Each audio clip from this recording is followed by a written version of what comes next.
दोस्तों नमस्कार। दोस्तों, देश के सामने मौजूदा वक्त में सबसे बड़ा मुद्दा किसानों से जुड़ा है। गांव से लेकर शहर और संसद से लेकर सड़क तक यह आंदोलन अपने तेवर और अपनी उग्रता के साथ नजर आ रहा है। पार्लियामेंट के भीतर भी शोर है, पंचायतों में भी शोर है और एक सवाल समूची देश के सामने है कि किसान क्या वापस लौट जाएंगे खाली हाथ या फिर सरकार को झुकना पड़ेगा। यह सवाल हर गांव चौराहे पर लगातार चर्चा में है। लेकिन आज हमें लगता है कि आज इस देश की परिस्थितियों को समझने के लिए ऐसे ही मुद्दों के अक्स तले इस देश के कैलेंडर को भी पलटना शुरू कीजिए। याद कीजिए, बीते बरस इस देश में नागरिकता का सवाल था। असम से लेकर दिल्ली तक आंदोलनों का जोर था। संसद के भीतर भी था और सड़क पर भी हंगामा मचा था। उससे पहले के पन्नों को पलटिएगा तो आपके जहन में आर्टिकल 370 निकल कर आएगा। उससे कुछ पहले जाइएगा तो जीएसटी का सवाल आएगा। सूरत में याद कीजिए कितनी बड़ी तादाद में मजदूरों की भीड़ थी, कितनी बड़ी तादाद में व्यापारियों के भीतर आक्रोश था। उससे पहले चले जाइएगा तो आपके जहन में डीमोनेटाइजेशन यानी नोटबंदी का सवाल भी आएगा। लाइन में खड़े खड़े सैकड़ों लोगों की मौत हो गई, लेकिन पार्लियामेंट के भीतर किसी ने उफ तक नहीं की। ठीक वैसे ही जैसे आज भी संसद के भीतर जब सवाल पूछा जाता है कितने किसानों की मौत आंदोलन के वक्त हो गई, सरकार कहती है कोई डाटा नहीं है। और उससे पहले के पन्ने पलटिएगा तो आपके जहन में इस देश के भीतर में भीड़ तंत्र जो न्याय देने निकल पड़ा था वह भी नजर आएगा। तो क्या एक के बाद एक बीते 6 बरस के भीतर में इस देश के भीतर जिन जिन मुद्दों का जन्म कैबिनेट की बैठक या पार्लियामेंट के भीतर से होता है वह समूचे देश में हिचकोले इसलिए ला देता है कि जनता प्रभावित हो रही हो और सरकार बिल्कुल प्रभावित नहीं होती। सरकार अपनी रईसी में या फिर शायद अपने गैर सरोकार चिंतन के साथ आगे बढ़ती चली जाती है। हो सकता है क्योंकि इस दौर के भीतर में देश की स्थिति क्या कितनी जर्जर हो गई यह किसी ने सोचा।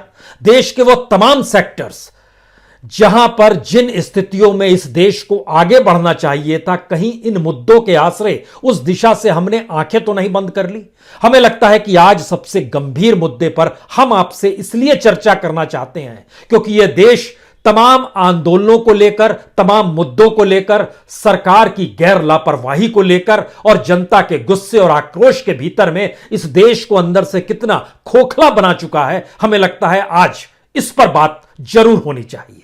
और इस पर बात के लिए महत्वपूर्ण बात यह है, इस देश को छोड़ने वाले यानी भारत की नागरिकता छोड़कर दुनिया के अलग अलग देशों की नागरिकता लेने वालों की तादाद इस दौर में सबसे ज्यादा है। आप कहेंगे कितनी है? हर दिन इस देश के भीतर में 370 लोग नागरिकता छोड़ रहे हैं। आप कहेंगे यह कैसे संभव है? सरकार का आंकड़ा है और सरकार की मिनिस्ट्री का आंकड़ा है जो बतलाता है कितनी बड़ी तादाद में बीते 5 बरस के दौर में जो आंकड़े हैं 2015 से लेकर 2019 तक, इस 5 बरस के दौर में 6,76,084 लोगों ने भारत की नागरिकता छोड़ दी। यह सवाल जहन में आएगा, क्यों छोड़ रहे हैं नागरिकता? एक नागरिकता तो वह छोड़ रहे थे जो कि बैंकों से कर्ज लेकर भाग रहे थे। उसमें मेहुल चौकसी ने एक दूसरे देश की नागरिकता ले ली। विजय माल्या किसी दूसरे देश की नागरिकता की दिशा में बढ़ चुके हैं और उस कतार में इस देश के भीतर में जो कर्ज लेकर भागने वाले हैं उनकी तादाद भी लगभग 430 से ज्यादा है। लेकिन यहां तो आंकड़ा 6,76,084 लोगों का है जो 2015 से 2019 के बीच में जिन्होंने नागरिकता छोड़ दी। इस देश के भीतर की स्थितियां क्या है? क्या आंदोलन के जरिए या आंदोलन को जानबूझकर सरकार पैदा करती है जिससे लोग उसी में मशगूल हो जाएं और ध्यान ही ना दें इस देश में एजुकेशन सिस्टम कैसा है, इस देश में हेल्थ सेक्टर कैसा है, इस देश के भीतर में बेरोजगारी की वजह क्या है, इस देश के भीतर में मैन्युफैक्चरिंग सेक्टर कैसे चौपट हो चले? कोई ध्यान नहीं देगा। इस देश के भीतर में वाकई खनिज संसाधनों की लूट कैसी है? कोई ध्यान न दे। हर कोई आंदोलनों में फंसा रहे और सरकार मदमस्त होकर इस बात का ऐलान करती रहे कि आज फलां राज्य में चुनाव होना है तो हम तो वहां के मुद्दों को उठाएंगे, हमारे पास चाहे जो भी मंत्रालय हो। कोई भी मंत्री किसी भी पद को संभाले हुए हो, उसकी कोई जिम्मेदारी नहीं बनती है क्या उस मंत्रालय को लेकर? आज यह सवाल हमें लगता है आपके सामने रखना चाहिए। क्योंकि बार बार जिन मुद्दों की दिशा में दुनिया का कोई भी देश देखता है, हमने देखना बंद कर दिया। क्या आप कल्पना कर सकते हैं, इस महामारी के दौर में जब बच्चे स्कूल नहीं जा पा रहे थे, कॉलेज नहीं जा पा रहे थे, इस दौर में जो एजुकेशन का बजट एलोकेट किया गया था पिछले बजट में, जो कि इस महामारी के दौर में उस बजट को इसलिए कम कर लिया गया क्योंकि बोला गया कि अब तो छात्र आते नहीं हैं, कॉलेज में भी नहीं आ रहे हैं, सब सारी चीजें ऑनलाइन हो रही हैं, तो हम बजट ही आपका कम कर देते हैं और उस बजट का कुछ हिस्सा हम दूसरे मदों में लगा देंगे।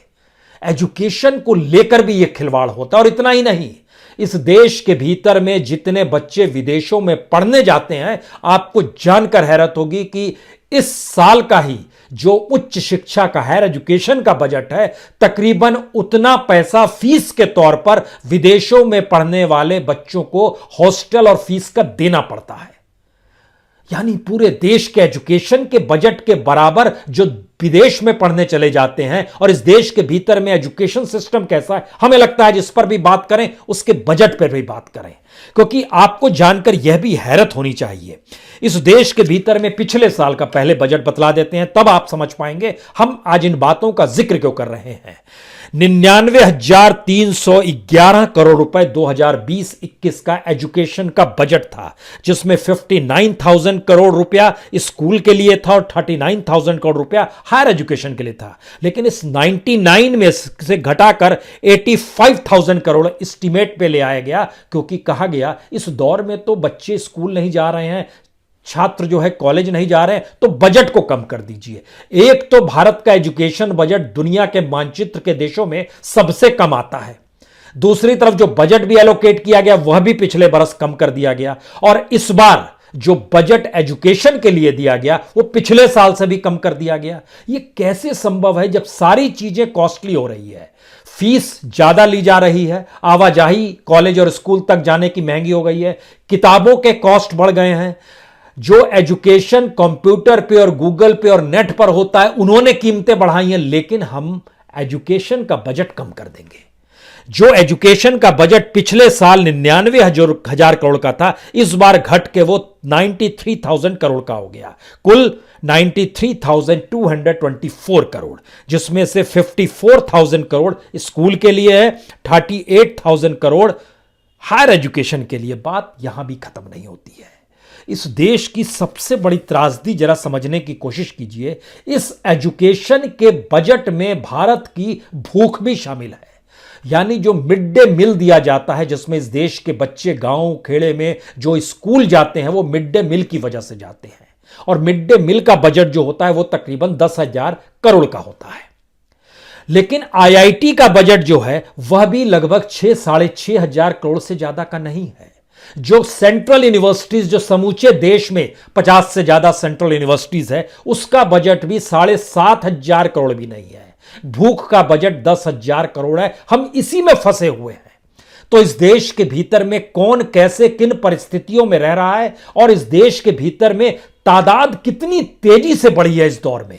हमें लगता है हमने शुरू में जिन बात का जिक्र किया कि हर दिन 370 लोग भारत की नागरिकता छोड़ रहे हैं, तो उसके पीछे का सच यह है कि 2015 में, यानी मोदी सरकार आने के बाद 2014 में आई, 2015 में 1,41,666 लोगों ने इस देश की नागरिकता त्याग दी, दुनिया के दूसरे हिस्सों में चले गए। 2016 में 1,44,942 लोगों ने नागरिकता त्याग दी। 2017 में 1,27,905 लोगों ने नागरिकता त्याग दी। 2018 में 1,25,130 लोगों ने नागरिकता त्याग दी। 2019 में इस महामारी से ठीक पहले 1,36,441 लोगों ने नागरिकता त्याग दी। यह नागरिकता छोड़ने का सवाल था। इसके समानांतर जब हम एजुकेशन के जिक्र आपसे कर रहे थे, तो जरा कल्पना कीजिए कितनी बड़ी तादाद में इस देश को छोड़कर बाहर के देशों में एजुकेशन के लिए भारतीय जा रहे हैं। यह भी कल्पना के परे इसलिए है क्योंकि इनकी तादाद में जो इजाफा हुआ है, इससे पहले इस तरीके का इजाफा कभी नहीं हुआ था। इस इजाफे का जिक्र बहुत साफ तौर पर अगर हम आपसे यह कहकर करें कि 2013-14 में भारत से जो विदेश पढ़ने जाने वाले बच्चे थे, उनकी संख्या 1,81,000 872 थी।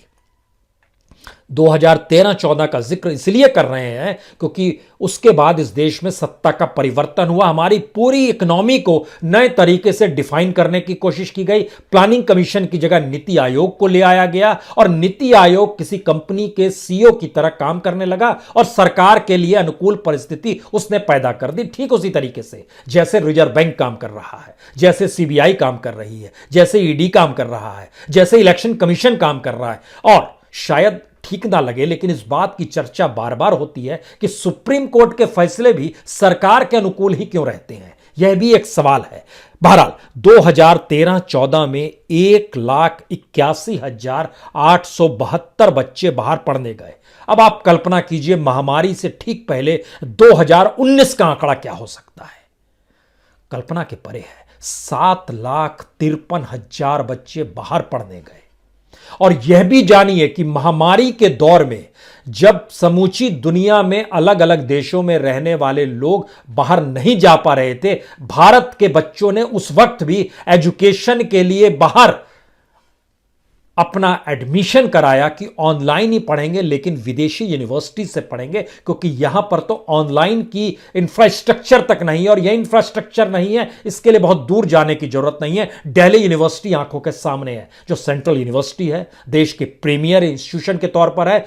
वहां के बारे में निकल कर आया कि ऑनलाइन पढ़ाई किस बार बार जब भी पढ़ाई शुरू होती थी, जब भी परीक्षा होती थी, कैसे चीजें कोलैप्स करती चली गई। और उसके भी डाटा निकल कर आए कि 43% से ज्यादा बच्चे जुड़ ही नहीं पाए। इसके मतलब क्या है?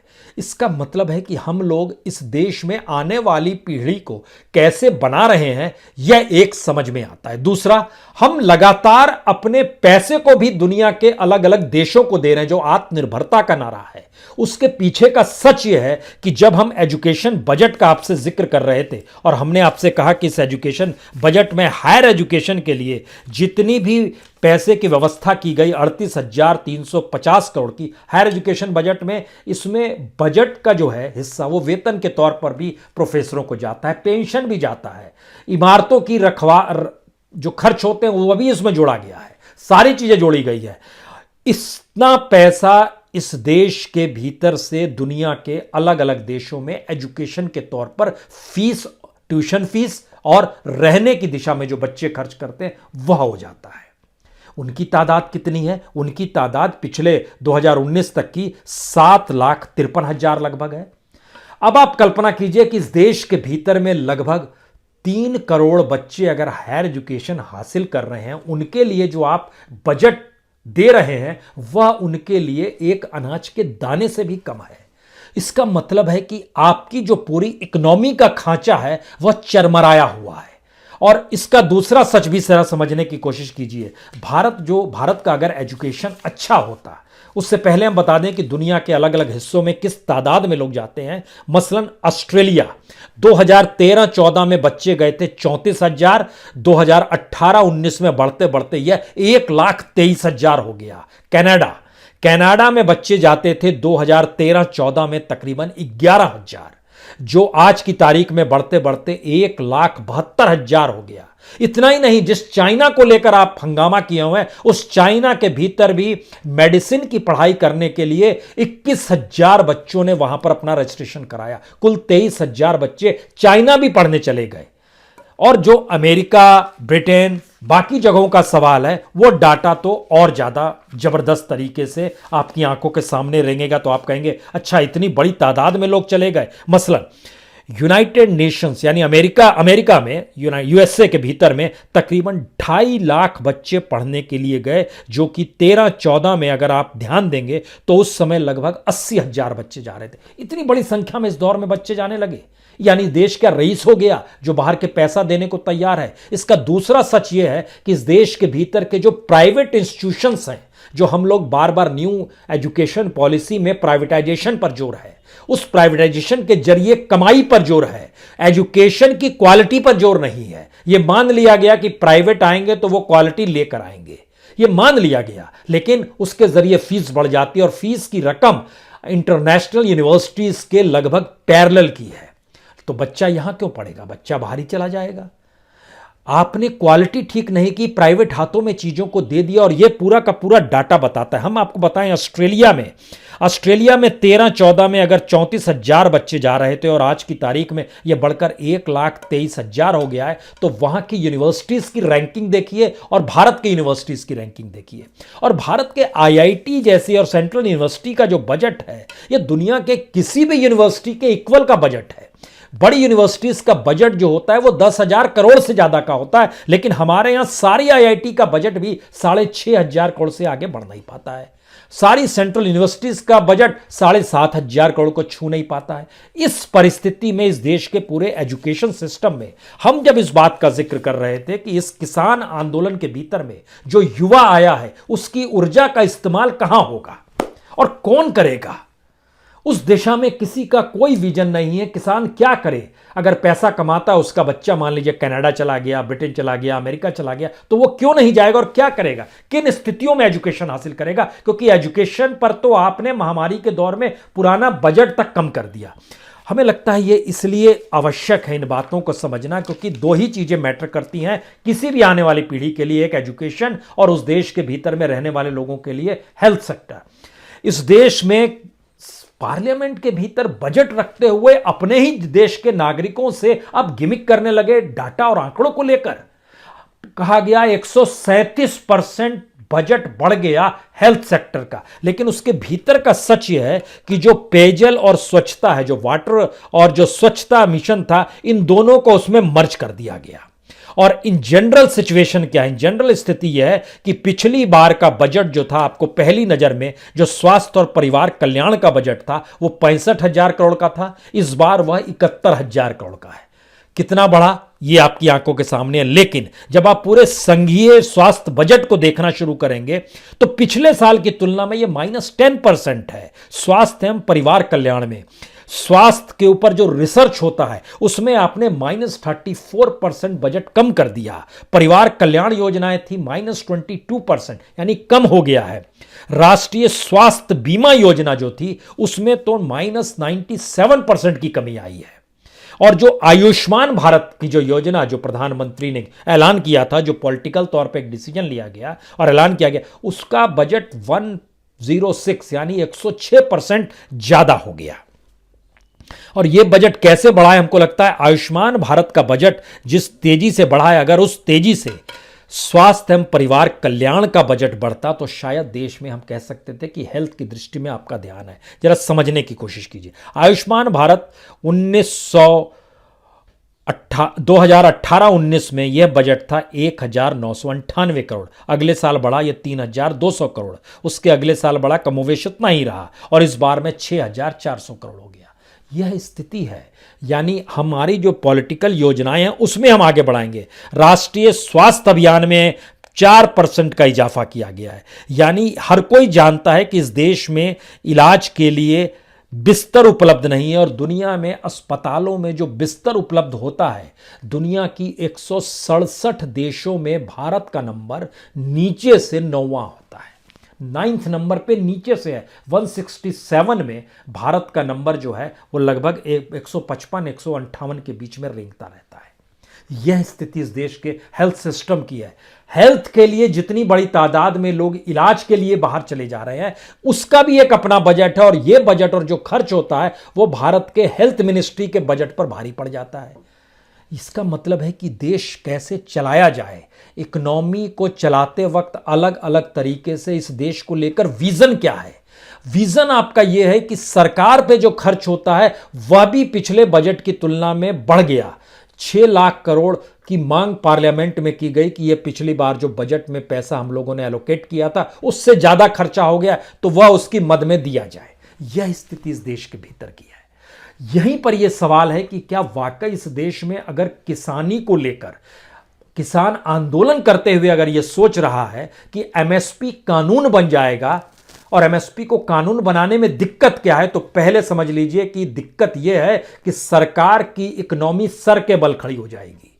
सरकार 23 फसल तो दूर, सिर्फ चावल और यानी धान और गेहूं की खरीद भी जो प्रति क्विंटल करती है, उस पे भी इस देश में वह एमएसपी पर खरीद पाने की स्थिति में नहीं है। जो 6% आता था उसी में उसके सांस फूलने लगी, क्योंकि हमने इकोनॉमी का बंटा धार कर दिया। हम एक ऐसी परिस्थिति में इकोनॉमी को ले आकर खड़े हो गए हैं जहां पे हम एक ही बात समझ पा रहे हैं कि हमको रूल करना है, इस रूल को कंटिन्यू करना है और गद्दी हमारे पास रहे, उसका बजट चाहे जितना बड़ा होता चला जाए। और इस देश में गवर्नेंस का मतलब जो बार बार जिक्र होता है, उस गवर्नेंस को टिकाए रखने के लिए जो एक पूरी लंबी कतार है जिसमें इस देश के तमाम कर्मचारी अधिकारी आते हैं, क्लर्क से लेकर आईएएस तक की परिस्थिति आती है, उनको हम पेमेंट करते रहेंगे और वो हमारे अनुकूल काम करते रहेंगे। क्राइसिस बाकी जगहों पर होता है तो होने दे। जीएसटी के तौर पर व्यापारी परेशान था, नोटबंदी के दौर में इस देश का हर गरीब परेशान था।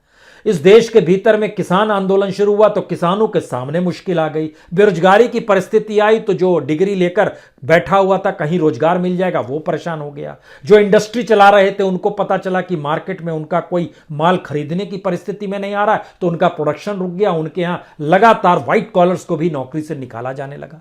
और यह लगातार परिस्थिति है जिस दिशा में इस देश ने आंखें मूंद ली, या फिर इंटेंशनली क्या, इस देश की पार्लियामेंट भी उन्हीं बहसों को इश्यू बनाती है जिस बहस का लेना देना इस देश के साथ कुछ भी नहीं है। किस नेता ने किस नेता को क्या कह दिया, विपक्ष के नेता ने प्रधानमंत्री को क्या कह दिया, प्रधानमंत्री ने उसके बाद कौन सा ऐलान कर दिया, पूरी पॉलिटिकल पार्टी, सारे कैबिनेट मिनिस्टर, पूरी पार्लियामेंट इसी में फंसी हुई है। और इस देश के भीतर में अलग अलग जगहों पर एलोकेशंस, पैसा ही नहीं होगा तो चीजें डेवलप कैसी होगी कोई नहीं जानता है।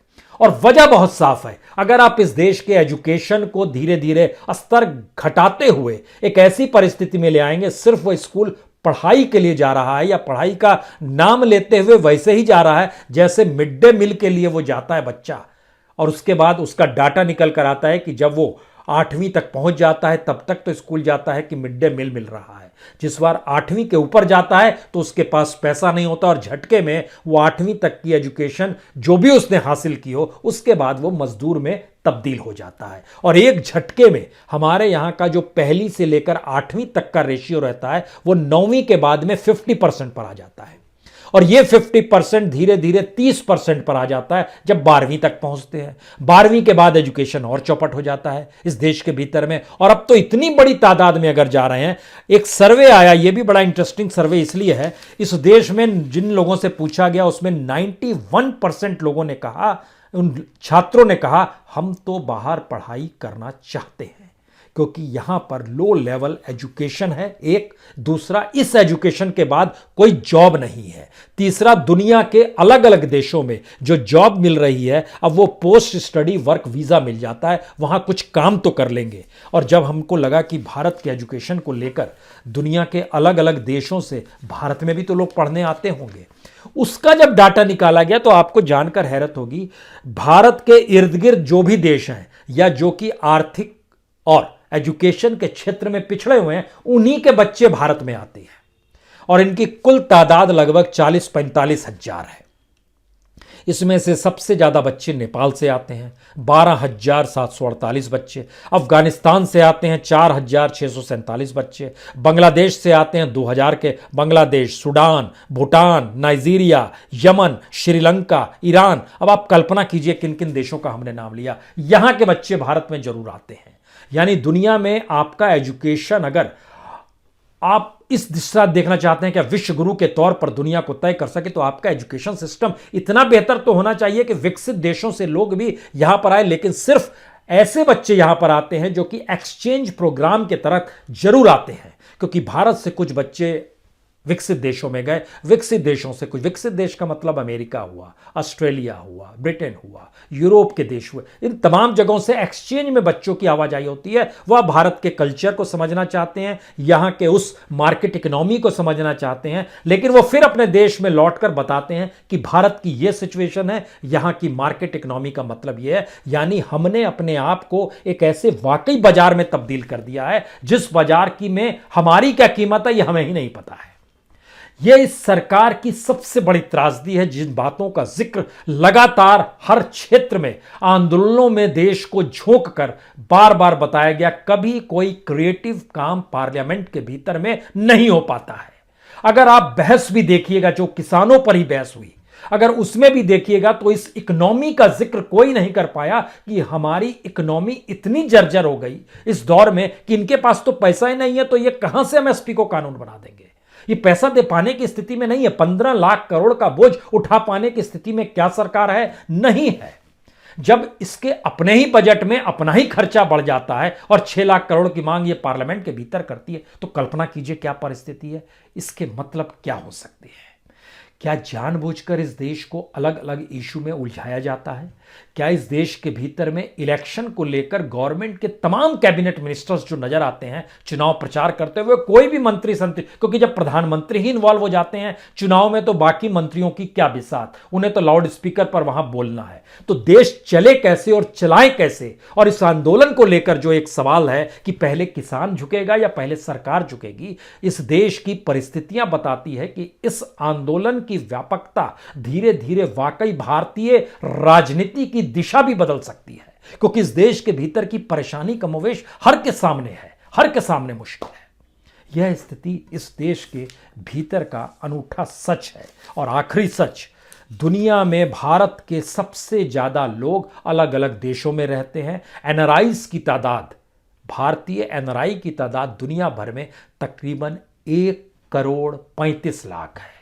और जो भारतीय मूल के लोग दुनिया के अलग अलग देशों में रह रहे हैं, जो एनआरआई के तौर से हटकर है, उनकी संख्या 1 करोड़ 86 लाख है।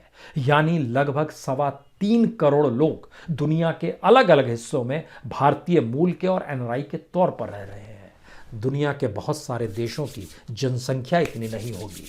कभी पूछा जाए प्रधानमंत्री से, जब जब जिक्र 130 करोड़ का करते हैं उसमें बताने का जिक्र जरूर करें, इतने लोग, 3.5 करोड़ लोग विदेशों में रहते हैं, इतने बच्चे बार बार लाखों बच्चे जा रहे हैं और हर दिन 370 लोग नागरिकता छोड़ रहे हैं। बीते 5 बरस के आंकड़े बतलाते हैं। बहुत बहुत शुक्रिया, बहुत बहुत शुक्रिया।